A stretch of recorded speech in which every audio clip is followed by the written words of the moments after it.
ॐ कृष्णाय वासुदेवाय हरये परमात्मने प्रणताक्लेशनाशाय गोविन्दाय नमो नमः।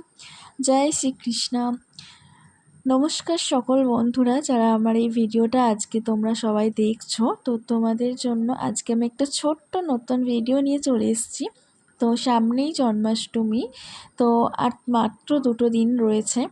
তো জন্মাষ্টমী উপলক্ষে তোমরা যদি এরকম তোমাদের কৃষ্ণ ঠাকুরকে তোমাদের মতো করে সাজাতে চাও, তারই জন্য আমি একটা ছোট্ট তোমাদের একটা ভিডিও দিলাম।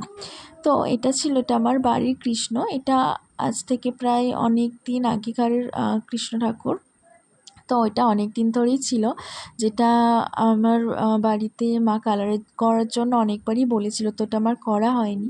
তো আমি এটা কালার করার জন্য মূর্তিটিকে নিয়ে ভালোভাবে আমার একটা মেকআপ ব্রাশের সাহায্যে আমি কি করেছিলাম, মূর্তির গায়ের যে ধুলোগুলো জমেছিল সেটার ধুলোগুলো ভালো করে পরিষ্কার করছিলাম। প্রত্যেকটা যে ছোট্ট ছোট্ট জায়গাতে সূক্ষ্ম সূক্ষ্ম জায়গাতে ধুলো ময়লা জমেছিল সেটাতে ভালোভাবে ক্লিন করার জন্য আমি মেকআপ ব্রাশটা ব্যবহার করেছিলাম। অবশ্যই এটা নতুন ব্রাশ ছিল, যেটা আমি ইউজ করিনি কখনো। যেহেতু আমি ঠাকুরের জন্য ব্যবহার করছি, অবশ্যই এটা আমার মেকআপ ইউজ করা ব্রাশ, তো আমি এটা ব্যবহার করতে পারবো না। তো সেহেতু আমি নতুন ব্রাশই ব্যবহার করেছিলাম।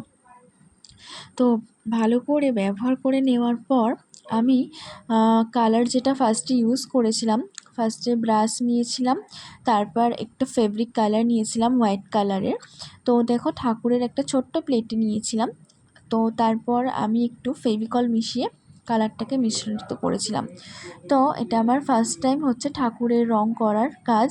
তো আমার ছোট্ট প্রয়াস তোমাদের কেমন লেগেছে তোমরা প্রথমে একটু দেখে ভিডিওটা আমাকে কমেন্ট করে জানিও।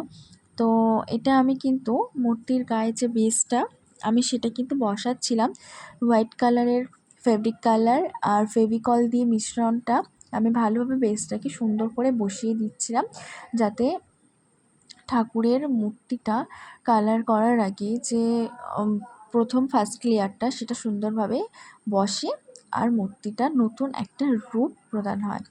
তো তোমরা যারা এরকম করতে চাইছো বা করতে চাও, তোমরা অবশ্যই এই ভিডিওটা পুরোটা দেখো, তোমাদেরও উপকার হবে। আর এই মূর্তিটা নিয়ে একটা ছোট্ট কথা না বলে থাকতে পারলাম না। এই মূর্তিটা আমি কিনেছিলাম, তো যখন আমি ফার্স্ট ইয়ার পড়ি তখন আমি পুরীর জগন্নাথ মন্দিরে আমি প্রভুর দর্শনে গিয়েছিলাম। তো হঠাৎই প্ল্যানটা হয়েছিল। তো তার আগে একটা ছোট্ট ঘটনা না বলে থাকতে পারছি না। যেটা হয়েছিল, আমি যখন ক্লাস 6-5 এরকম পড়ি বা 7 এরকম পড়ি, তখন আমার জেঠু জেঠিমা জেঠুর ছেলেরা সবাই মিলে পুরীতে বেড়াতে যায়। তো তখন আমি অনেকবার মাকে বলি, মা ওরা পুরীতে যাচ্ছে, তো আমারও খুব যেতে ইচ্ছে করছে, আমাকে যেতে দাও না।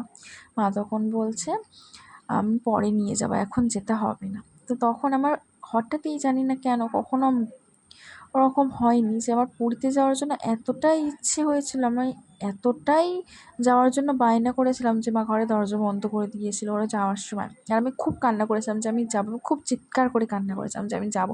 আমার পুরীতে যাওয়ার এত মন টেনেছিল। তো তারপরে আমি না কাঁদতে কাঁদতে ঘুমিয়ে পড়েছিলাম। ঘুমের মধ্যে আমি স্বপ্ন দেখেছিলাম যে আমি পুরীতে গেছি। তো সেটা আমি পরের দিন মাকে বলেওছিলাম। তো ফাইনালি সেটা আমার পূরণ হলো, ইচ্ছেটা বা স্বপ্নটা। যখন আমি ফার্স্ট ইয়ার পড়ি কলেজে, তখন ঠিক পুজোটা শেষ হয় আর হঠাৎই মা একটা পিসি মাকে এসে বললো পুরীতে যাওয়ার জন্য এরকম গাড়ি ঠিক হয়েছে। তো মা তখন হঠাৎই তখন বললো ঠিক আছে যাওয়া হবে। তো তখন ওই যে দুর্গা পুজোর শেষটা হয় আর তারপর কালী পুজো পর্যন্ত যে ছুটিটা গ্যাপটা থাকে, ঠিক ওই টাইমটা আমরা 1 সপ্তাহ যে টাইমটা ছিল সেই টাইমটা আমরা পুরীতে বেড়াতে গিয়েছিলাম। তো সবথেকে বড় কথা হলো, আমাদের যে তীর্থস্থান ঘোরা সৌভাগ্যটা কিন্তু সবার হয় না, টাকা থাকলেও কিন্তু হয় না। এখন ধরুন আমি কাজ করি, ইচ্ছে থাকলেও কিন্তু যেতে পারি না, কারণ সময়ের অভাব। তো যখনই তোমাদের এরকম সাডেন প্ল্যান হবে তোমরা অবশ্যই চলে যাবে, কারণ ঘোরার সময় কিন্তু সবসময় তোমরা পাবে না। টাকা থাকলেও কিন্তু সবার সৌভাগ্য হয় না তীর্থস্থানে যে প্রভুর দর্শন নেওয়া। আর সবথেকে বড় কথা, তীর্থস্থান যে ঘুরতে সবারই ইচ্ছে করে, আর সবার যখন সুযোগ হয়, তো সবার ক্যাপাবিলিটি তো সমান থাকে না, যার যেমন ক্যাপাবিলিটি থাকে। আল্টিমেট কিন্তু আমরা চাই তীর্থস্থানে ঠাকুর দর্শন করতে বা সেই জায়গার পরিবেশটা সুন্দরভাবে অনুভব করতে। তো সেখানে প্রত্যেকটা মানুষের যার যেরকম আয় সে সেই রকমভাবে কিন্তু ব্যয় করে। তো এটা না যে আমার ৫,০০০ টাকা যদি মান্থলি ইনকাম হয়, আমি সেখানে গিয়ে ২০,০০০ টাকা ব্যয় করতে পারবো। তাই বলে কি আমার যাওয়ার ইচ্ছা হবে না? না, আমার যাওয়ার কোনো অধিকার নেই। অবশ্যই আছে। আমার যেমন আয় আমি সেইভাবেই ব্যয় করব। আমার স্বল্প আয় হলে আমি স্বল্প ন্যূনতম ব্যয় করব। ঠাকুরের দর্শন নিয়ে কথা, আমি ঠাকুরের দর্শন করব। সেইভাবে অল্প কিছু খাবো, অল্প কিছু সেইভাবে আমি আমার মতো করে সেখানে মানিয়ে নেব। কিন্তু এরকম না যে কাউকে ছোট করব, যে ও কিপটে বা এরকম ছোটলোকের মতো যায়, এরকম কিছু খরচা করে না, বা কী করে এরকম যায় অল্প খরচা করে। মানুষকে অনেক রকম ক্রিটিসিজম করতে আমি শুনি যে মানুষকে এরকম ছোটো করে। আসলে তীর্থস্থানে যখন যায় সেটা আমি আল্টিমেটলি আমার মোটিভেশন হওয়া দরকার, বা আমার লক্ষ্য হওয়া দরকার যে আমি ঠাকুরটাকে ভালোভাবে দর্শন করা, বা সুন্দরভাবে আমি সেখানে গিয়ে সুন্দরভাবে পুজো দিতে পারি মন দিয়ে। তো এটা না যে আমার সেখানে বিলাসবহুলভাবে থাকতে হবে, ভালো খেতে হবে, ভালো পড়তে হবে, ভালো জায়গায় আমাকে থাকতে হবে। এবার আমি জানি না সবার মেন্টালিটি কেমন হয়। আমার কাছে মনে হয়েছিল যে আমি যেতে পেরেছি সেটাই আমার কাছে অনেক বড় পাওয়া। আর আমার অনেক দিনের ইচ্ছে সেটা পূরণ হয়েছে। আমি সেখানে পৌঁছে ঠাকুরের দর্শন নিতে পেরেছি, পুজো দিতে পেরেছি, ঠাকুরকে মন থেকে প্রার্থনা করতে পেরেছি। আর প্রত্যেকটা জায়গা খুব সুন্দরভাবে আমি দর্শন নিতে পেরেছি। এবার সবার মেন্টালিটি সমান হয় না। তো সবাই সবার মতো করে ভাবনা চিন্তা করে, বা সবার মতো করে সবাই ঘুরে বেড়ায়, বা সে তার আয় অনুযায়ী ব্যয় করে। তো সেটা তাদের অত্যন্ত ব্যক্তিগত ব্যাপার। কিন্তু আমি কাউকে ছোট করতে পারি না এই সমস্ত টাকা পয়সার দিক থেকে, বা যার যেমন আয় সে সেইভাবে ব্যয় করবে। এটা আমি কখনোই কাউকে ইনটেনশনালি হার্ট করতে চাই না। তো এরকম কথা যখন শুনি তখনও আমার ভালো লাগে না জিনিসটা। তাই জন্যই আমি এই কথাটা বললাম। তো জানি না কারোর খারাপ বা ভালো লাগতে পারে, তো আমাকে তার জন্য ক্ষমা করো। আর দেখো, আমি ফার্স্টে কিন্তু হোয়াইট কালারটা বেসটা কমপ্লিট করে দিলাম। আর তারপর যে ছোট্ট আমি ঠাকুরটাকে কীভাবে পেলাম, যখন আমি পুরীতে যাই, তো সন্ধ্যাবেলা করে যখন সমুদ্রের পাড়ে এসে বসতাম, যে ওই সুন্দর যে অনুভূতিটা, বা ওই যে আবহাওয়াটা, জাস্ট মানে কি বলবো, বলে বোঝানো যাবে না। যারা সমুদ্রপ্রেমী, যারা এই সন্ধেবেলা সমুদ্র পাড়ে গিয়ে বসো, মানে মনটা যে শান্ত হয়ে যায়, যে মানে অন্য রকম একটা জগতে আমরা চলে যাই, সেই অনুভূতিটা মানে বলে বোঝানো যাবে না। তো যাই হোক, তো তখন আমরা ওরকম সন্ধ্যের টাইমে সমুদ্রের পাড়ে গিয়ে বসতাম। তো অনেকটা টাইম ওখানে বসে গল্প করা, বা ওই সমুদ্রের ঢেউগুলো যখন একটা একটা করে আসে, সেটা যখন দেখতে থাকা, একটা আলাদা অন্য একটা অনুভব, বা অন্য জগতে চলে যাওয়া। তো তখন ফেরার টাইমে যখন আমরা সন্ধ্যের পর যখন ওটা সমুদ্রের পাড় থেকে যখন ফেরার টাইমে ফিরছি, আর সমুদ্রের পাড়ে পুরীতে তোমরা যারা গেছো অবশ্যই জানবে যে অনেক মেলা বসে, ওখানে অনেক দোকান বসে, অনেক কিছু বসে। তো যখন ওখান থেকে ফিরি তখন একটা ফেরিওয়ালা মাথায় করে অনেক মূর্তি নিয়ে যাচ্ছিলো। তো তখন আমি আর আমার দিদি বলি যে এখানে কী আছে একটু দেখি। তো দেখলাম যে ওখানে এরকম সুন্দর সুন্দর কৃষ্ণ মূর্তি রয়েছে।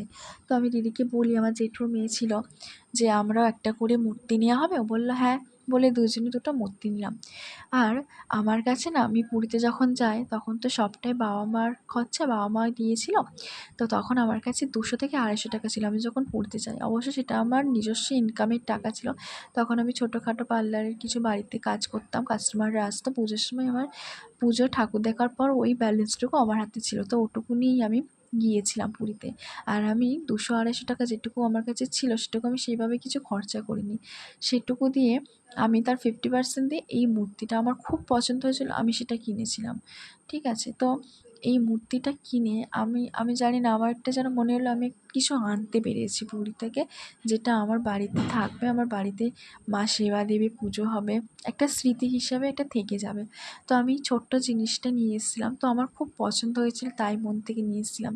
তো আমি যখনই মূর্তিটা এনেছিলাম, মা অনেকবারই আমাকে বলেছিল যে মূর্তিটাকে একটু রং কর না সুন্দর করে, খুব সুন্দর লাগবে, তুই তো আঁকার কাজ করিস। তখন আমি আঁকতাম, তো এখন তো আর হয় না, তো রং তুলি দিয়ে সুন্দর করে এটা এঁকে কালার কর, সুন্দর লাগবে। তো তখন তো হয়নি, তো আমি ফাইনালি সেটা আগের বছর আমি মূর্তিটাকে সুন্দর করে পরিষ্কার করে কালার করেছিলাম। তো সেটারই ভিডিও তোমাদেরকে আজকে শেয়ার করছি, যেহেতু সামনেই জন্মাষ্টমী আসছে। তোমরা যদি এরকম তোমাদের বাড়িতে থাকে, তোমরা এরকম করতে পারো। তো আমার কাজটা করে কিন্তু খুব ভালো লেগেছিল। আর ঠাকুরের কাজ মন থেকে করতে সবারই ভালো লাগে, আর আলাদাই একটা শান্তি বা আনন্দ খুঁজে পাই যারা ঠাকুর সেবা দিতে ভালোবাসো বা ঠাকুরের কাজ করতে ভালোবাসো। ঠাকুরের উপবাস করে যখন ঠাকুরের জন্য সমস্ত কাজ করো, দেখবে সবারই, আমি জানি না যারা করো তাদেরকে দেখবে একটা আলাদাই আনন্দ শান্তি অনুভব হয়, আর খুব ভালো লাগে করতে কাজগুলো মন থেকে। তো আমারও জন্মাষ্টমীর দিন আগের বছর আমি সারাদিন ঠাকুরের জন্য ভেবেছিলাম যে একটা কিছু করবো। তো ঠাকুরের জন্য ভাবলাম ঠাকুরকে আজকে রঙই করা যায়। তো তার জন্য যেই ভাবা সেই কাজ, সকালে উঠেই কালার, নতুন তুলি, ব্রাশের সেট সব কিছু নিয়ে এসে আমি কালার করতে সারাদিন বসে গেছিলাম। তো আমি এটা সারাদিন ধরে কালার করে কালারটা কমপ্লিট করেছিলাম। ভেবেছিলাম যে একদিনের মধ্যে কালার করে কালারটা কি শুকনো হবে, একটু টেনশনও ছিল। কিন্তু ফাইনালি সেটা কমপ্লিট করে আমি শুকনোও হয়ে গেছিলো, আর সেটা আমি রাত্রের মধ্যে পুজোও করতে পেরেছিলাম। তো আমি দেখুন প্রত্যেকটা যে পার্ট রয়েছে এখানে, কি সুন্দর আলপনা করা, ডিজাইন করা, খুব সুন্দর করে কারুকার্য করা ছিল মূর্তিটার মধ্যে, যার জন্য রং করতে আমার আরও বেশি ভালো লাগছিল। আর আমি আমার মতো করে রঙগুলো দিয়ে কিন্তু সেট দিচ্ছিলাম, একটু একটু করে হাইলাইট করছিলাম লাইট টু ডার্ক শেডের।